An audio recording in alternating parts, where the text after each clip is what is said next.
আসসালামু আলাইকুম রহমতুল্লাহি ওবরকাতুহু। প্রিয় দর্শকবিন্দু, আশা করি সবাই ভালো আছেন। আল্লাহ তাআলা কোরআনের মধ্যে বলেন, আকিমুস সালাতা ওয়া আতুস যাকাতা ওয়ারকাউ মা'র রাকিঈন, যে তোমরা নামাজ প্রতিষ্ঠিতা করো, অর্থাৎ নামাজ কায়েম করো এবং জাকাত প্রদান করো, আর রুকুকারীদের সঙ্গে রুকু করো, অর্থাৎ জামাতের সহিত নামাজ আদায় করো। কাল মহাশরের প্রান্তরে বা হাসরের ময়দানে সর্বপ্রথম যে কোশ্চিন হবে, যে সর্বপ্রথম যে প্রশ্ন হবে, সেটা হলো কি নামাজ। আমরা যদি প্রথম প্রশ্নের উত্তর অর্থাৎ নামাজের বিষয় যখন আমাদেরকে প্রশ্ন করা হবে, আর আমরা যখন নামাজের প্রশ্নের উত্তর দিয়ে দিতে পারবো ভালোভাবে, অর্থাৎ যদি আমরা দুনিয়াতে নামাজ পড়ে থাকি, তাহলে ইনশাআল্লাহ তার উত্তর আমরা ভালোভাবে দিয়ে দিতে পারবো। তো প্রথম প্রশ্ন হবে নামাজ সম্পর্কে, আর নামাজ সম্পর্কে যদি আমরা উত্তর না দিতে পারি, তো আমরা অন্য অন্য আমল যদি করে থাকি, তো ওই সমস্ত আমলের জবাব দিতে আমাদের জন্যে কষ্টদায়ক হয়ে যাবে, কষ্টকর হয়ে যাবে, মুখ থেকে বের হবে না। তো সর্বপ্রথম কোশ্চিন হবে কাল মহাশরের প্রান্তরে কি নামাজ সম্পর্কে। তো আমাদেরকে নামাজ পড়তেই হবে। আর সমস্ত এবাদতের থেকে একেবারে নাম্বার 1 এবাদত হলো নামাজ। নামাজ আমাদেরকে পড়তেই হবে। হাদিস শরীফের মধ্যে এসছে যে ईमान व अकीदा सही करने के बाद सब फ़र्ज़ों से बड़ा फ़र्ज़ जो है वो है নামাজ। অর্থাৎ ঈমান ও আকিদা পরিপূর্ণভাবে আনার পরে বা সঠিক করার পরে আমাদেরকে সর্বপ্রথম ইবাদত হলো কি, সবথেকে বড় ইবাদত হলো কি, নামাজ আমাদেরকে পড়তে হবে। কি করতে হবে? যে ईमान व अकीदा सही करने के बाद सब फ़र्ज़ों से जो बड़ा फ़र्ज़ है वो है নামাজ। তো ঈমান আকিদা এখান থেকে বুঝতে পারা যাচ্ছে যে ঈমান আকিদা নামাজ নয়, নামাজ হলো একটা আমল। ঈমান আকিদা সঠিক করার পরে, পরিপূর্ণভাবে আনার পরে আমাদেরকে যে ইবাদত করতে হবে সেটি হলো কি নামাজ। আর নামাজ যদি আমরা পড়ি, তো এই দুনিয়া তো আমরা কামিয়াব বা সাকসেসফুল হয়ে যাব, এবং আখেরাতেও আমরা সাকসেসফুল হয়ে যাব। আর যদি নামাজ না পড়ি, তো না এই দুনিয়াতে আমরা শান্তিতে থাকতে পারবো, না আখেরাতে আমরা শান্তিতে থাকতে পারবো। কারণ ব্রাদার ইসলাম, এই 1.5 দিনের দুনিয়ায়, এই দুনিয়াতে এসে দুনিয়ার মায়ায়, দুনিয়ার জালে, দুনিয়ার চক্রান্তে পড়ে আমরা ইবাদত বন্দেগি সব কিছু ভুলে গেছি। কিন্তু মাথার মধ্যে রাখবেন, এই দুনিয়াতে আমরা চিরজীবন কেউ থাকার জন্যে আসেনি। এই দুনিয়া থেকে আমাদেরকে বিদায় নিতে হবে, চলে যেতে হবে। ওই অন্ধকার কবরে আমরা কেমন করে থাকব তার চিন্তা ভাবনা আমাদেরকে করতে হবে, যেখানে অমর চিরজীবন থাকতে হবে। আমরা যদি দুনিয়াতে ভালো কাজ করে যাই, তাহলে আখেরাতে অর্থাৎ অন্ধকার কবর আমাদের উজালা হয়ে যাবে। অন্ধকার কবর আল্লাহ তাআলা আমাদের জান্নাতের বাগান, জান্নাতের বাগিচা বানিয়ে দিবেন।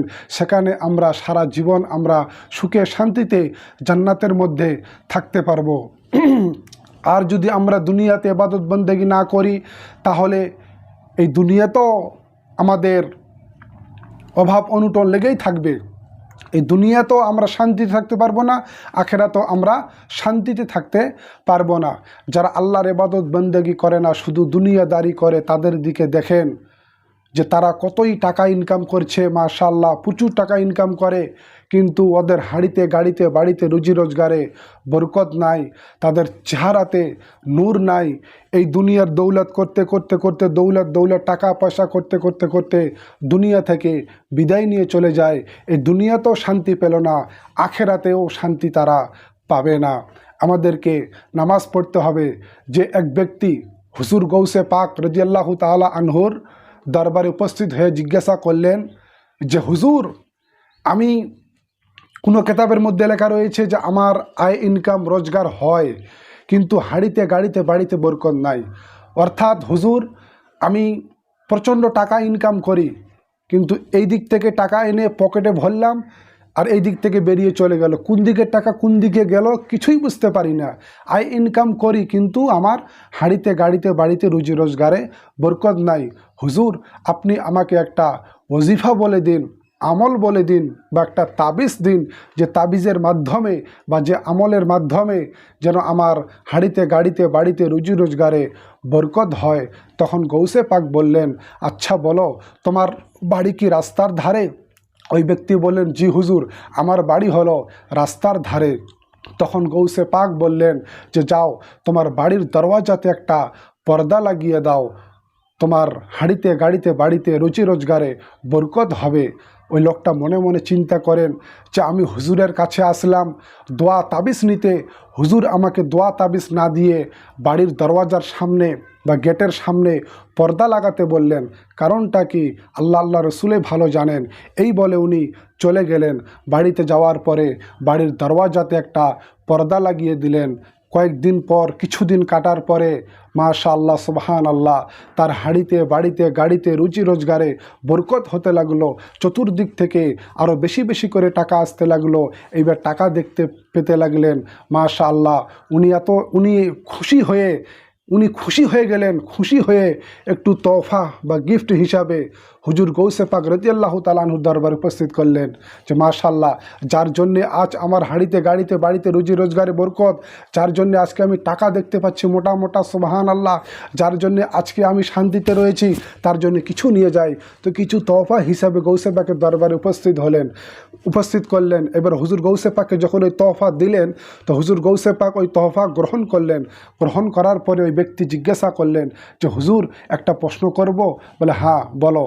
তখন উনি বললেন যে হুজুর, আমি আপনার কাছে এসেছিলাম তাবিজ নিতে, আপনি তাবিজ বা দোয়া না দিয়ে আপনি আমার বাড়ির দরওয়াজার গেটের সামনে পর্দা লাগাতে বললেন কেন? কারণটা কি?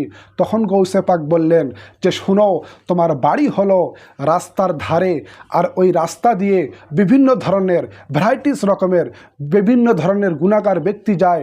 আর একটা গুনাহগার ব্যক্তি হলো বেনামাজি।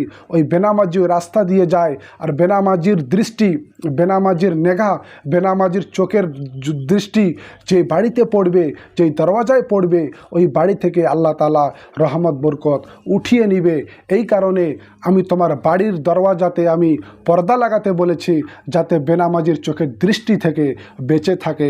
সুবহানাল্লাহ, দেখুন তাহলে বেনামাজির চোখের দৃষ্টি তাহলে কতই খারাপ। যেই জায়গাতে পড়বে, যেই বাড়িতে পড়বে, ওই বাড়ি থেকে আল্লাহর রহমত উঠে যায়। তাহলে দেখুন, তো বেনামাজির চোখের দৃষ্টি যে বাড়িতে পড়বে, ওই বাড়ির বরকত যদি চলে যায়, রহমত বরকত যদি চলে যায়, ওই বাড়িতে যদি বরকত না থাকে, তাহলে বলুন, আর যে বাড়িতে একেবারেই নামাজ পড়ে না, যে বাড়িতে একেবারেই নামাজ পড়ে না, বেনামাজি, ওই বাড়িতে খাইর বরকত কেমন করে হবে? ব্রাদার ইসলাম, নামাজ পড়ুন, তওবা করুন। জীবনে অনেক গুনাহ করেছি, আল্লাহর কাছে তওবা করুন। আল্লাহ ক্ষমাশীল, আল্লাহ দয়ালু, আল্লাহ রহমানুর রহিম। আল্লাহ চায় যে আমার বান্দা আমার কাছে ক্ষমা চাক, আমি ক্ষমা করে দেব। আল্লাহ তো দেওয়ার জন্য রেডি, কিন্তু আমরা বান্দা হতভাগা মুসলমান দুনিয়ার মধ্যে এসে দুনিয়ার চক্রান্তয় পড়ে আজ আমরা সব কিছু ভুলে গেছি। এই দুনিয়াতে আমরা চিরজীবন কেউ থাকবো না। আমল করার চেষ্টা করবেন। আসসালামু আলাইকুম ওয়া রাহমাতুল্লাহি ওয়া বারাকাতুহু।